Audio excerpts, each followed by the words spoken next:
La production mondiale de manioc s'élève à 315 millions de tonnes, dont 65% proviennent d'Afrique. Malgré ces chiffres impressionnants, nos rendements demeurent modestes, notamment en raison du manque d'investissement dans la recherche et le développement. Cette réalité crée une opportunité non exploitée dans le passage à une approche plus industrielle de la filière manioc. Donc, bien que l'importance de cette culture soit indéniable, il faut savoir que les pertes de manioc tout au long de la chaîne d'approvisionnement représentent une valeur estimée à 5 milliards de francs CFA. En euros, c'est 8 millions et en dollars canadiens, c'est 12 millions. C'est juste impressionnant. C'est pourquoi, après vous avoir expliqué comment cultiver le manioc correctement, comment le récolter aussi, dans cette vidéo là-haut, j'aimerais vous donner 10 conseils vous permettant de minimiser les pertes, améliorer la qualité de votre produit à l'état frais et pourquoi pas ouvrir la voie vers une filière manioc plus rentable et efficiente. Que vous débutiez dans cette filière ou que vous cherchiez à perfectionner vos pratiques existantes, cet épisode est fait pour vous, donc restez vraiment jusqu'à la fin. Et si jamais vous voulez cultiver et que vous ne savez pas combien une culture pourrait vous rapporter, je vous propose des mini-formations sur le calcul de votre bénéfice en cultivant le piment, le maïs ou la laitue. Les tarifs sont vraiment attractifs actuellement. Bonjour, bonsoir et bienvenue dans un nouvel épisode de la chaîne Agro-Eden. Je suis Muriel, ingénieure agronome, membre de l'Ordre des agronomes du Québec et fondatrice de l'entreprise Agro-Eden au Cameroun. Rejoignez-moi pour des conseils afin d'optimiser vos projets agricoles.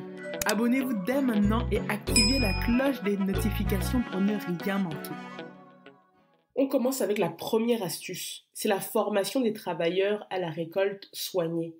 Faites bénéficier à vos équipes d'une formation adaptée. Les agriculteurs doivent connaître les techniques de récolte délicates afin de minimiser les dommages physiques aux racines du manioc.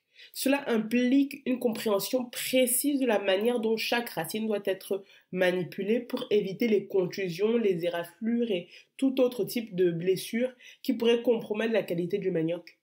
Je vous propose de faire une démonstration parce qu'on connaît les gens. Tant qu'ils ne voient pas, ils ne comprennent pas ni n'adhèrent. Blessez un tubercule et comparez-le avec un autre qui est resté intact.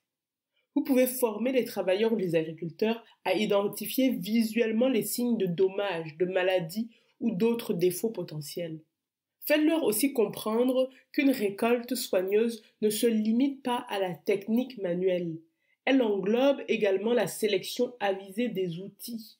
Les travailleurs doivent être équipés des outils qui faciliteront une récolte précise sans causer de dégâts inutiles. Je vous donne rendez-vous sur Instagram ou TikTok pour vous lister les outils nécessaires à la récolte manuelle de manioc. Deuxième astuce, le triage rigoureux au champ. Les travailleurs doivent être équipés des outils appropriés pour effectuer le triage avec des couteaux bien affûtés pour couper et inspecter chaque racine individuellement. Ce triage peut se faire en plusieurs étapes. En éliminant progressivement les tubercules qui ne répondent pas aux critères établis, ça fait qu'on a une élimination précoce des racines défectueuses. On minimise alors le risque de propagation des maladies ou de détérioration pour les étapes ultérieures de la chaîne d'approvisionnement. Pour garantir la cohérence dans votre triage, vous devez vous fier à des critères de qualité bien définis. Ces critères peuvent varier en fonction des normes de l'industrie, des exigences du marché et des spécificités du manioc ou d'un autre produit. Donc, ces critères s'appellent l'absence de pourriture, en toute logique, une couleur uniforme, une texture ferme et d'autres caractéristiques visuelles et tactiles spécifiques au manioc. Puis c'est pareil, fixer les critères en fonction de la variété cultivée. Troisième astuce, le choix des sacs pour le conditionnement. Utilisez des sacs ventilés, ils permettent une circulation d'air adéquate autour des tubercules de manioc. Utilisez des sacs résistants pour éviter les déchirures. Remplissez-les soigneusement pour éviter les écrasements. Bon, on se comprend, le manioc, c'est pas une princesse non plus, mais il faut gagner du temps. Assurez-vous qu'ils ne sont pas trop maltraités parce que vous voulez les vendre dans un état optimal. C'est pareil, essayez aussi de respecter les spécifications de poids recommandées par sac tout en optimisant leur capacité. Quatrième astuce, la protection contre les impacts lors du transport vers le lieu de transformation. Utilisez les véhicules adaptés pour minimiser les secousses, surtout avec les routes de nos pays là. Si on rentre dans le détail, l'idéal est que votre véhicule soit équipé de bons systèmes de suspension. Les systèmes de suspension vont vous permettre d'atténuer les vibrations pendant le transport. Pour ce qui est du produit même, trouvez un emballage approprié. De la paille ou des matériaux similaires offrent une protection supplémentaire contre les impacts physiques. Vous pouvez aussi utiliser des conteneurs ou des caissons pour avoir une couche de protection supplémentaire. Ces conteneurs peuvent être spécialement conçus par vos soins pour minimiser les mouvements internes et maintenir la stabilité. Contrôlez la vitesse du transport. Si vous roulez prudemment, vous pouvez aussi minimiser les vibrations excessives. Les chauffeurs doivent être sensibilisés à l'importance de conduire avec prudence. Cinquième astuce, des procédures rigoureuses de réception et triage.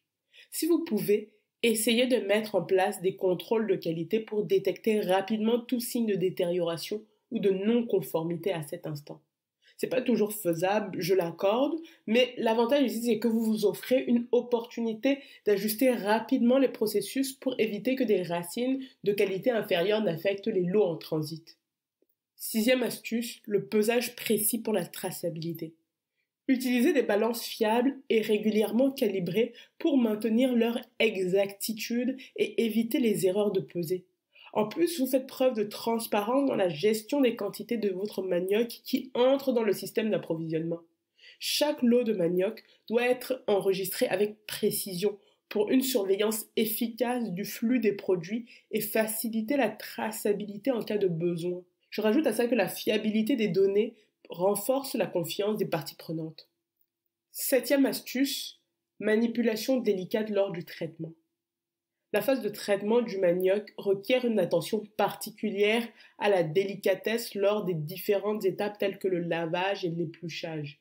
Mettez sur pied des méthodes qui minimisent les impacts physiques sur les tubercules. Un lavage soigneux et un épluchage délicat maintiennent la bonne qualité du manioc. N'hésitez pas à montrer aux travailleurs comment faire. Huitième astuce, installation de stockage appropriée. Les installations de stockage de votre manioc doivent être soigneusement conçues pour garantir une ventilation adéquate et prévenir la formation de moisissures. La ventilation évite l'accumulation d'humidité qui pourrait favoriser le développement de moisissures néfastes pour la qualité de votre manioc frais, ou transformé d'ailleurs. Surveillez régulièrement les conditions de stockage. Cela implique de vérifier régulièrement la température, l'humidité et tout signe de détérioration.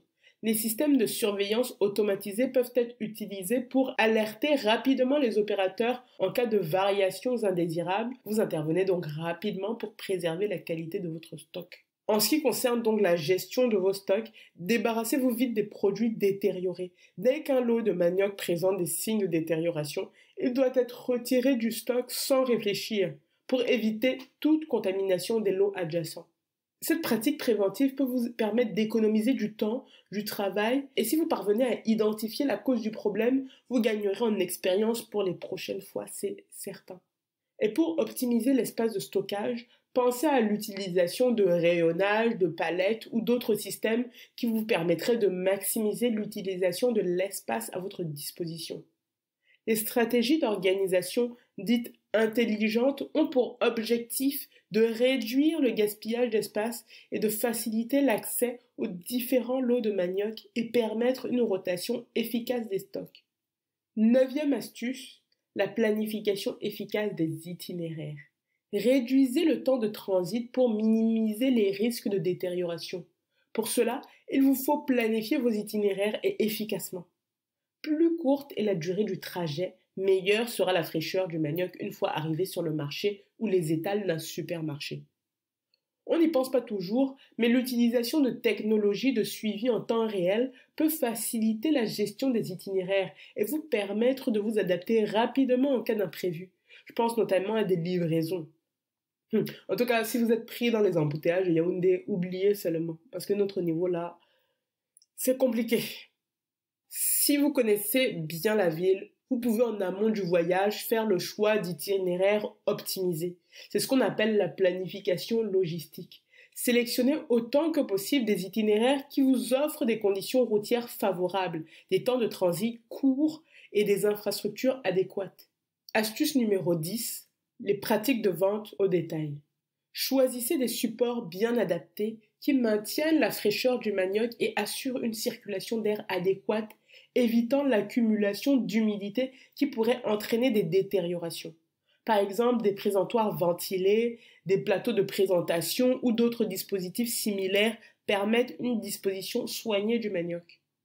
Si vous avez des vendeurs, pourquoi ne pas les sensibiliser également aux meilleures pratiques de manipulation et de présentation du manioc? C'est aussi l'occasion de faire la différence. Vous pouvez organiser des sessions de formation régulières pour informer les vendeurs sur l'importance de la manipulation délicate, de la ventilation adéquate et de la rotation des stocks. Je pense fondamentalement que l'éducation, l'éveil, la sensibilisation aux meilleures pratiques vous mènent vers de meilleurs résultats si tant est que votre équipe ne vous sabote pas. Mais bon, ça c'est encore un autre sujet. Bref, ici, on s'assure que le produit est présenté de manière optimale. Il faut maximiser son attrait pour les consommateurs. C'est comme ça que vous allez renforcer la perception positive de votre manioc auprès de vos clients et tout le monde viendra à votre stand. Si vous mettez donc en œuvre ces 10 astuces pour réduire vos pertes de manioc, aussi bien à la récolte, durant le processus de transformation ou bien la livraison du manioc frais, il est indiscutable que vous aurez un manioc de qualité et ceci vous permettra de renforcer votre positionnement sur le marché. Il est vraiment temps que nous arrêtions l'à peu près et que nous constituions des filières agricoles dignes de ce nom en Afrique. C'est la fin de cet épisode. Suivez-moi sur Instagram et TikTok pour connaître les outils nécessaires à la récolte manuelle. Mais je suis également présente sur X, Facebook et Spotify pour les podcasts. Merci pour votre écoute. Prenez soin de vous.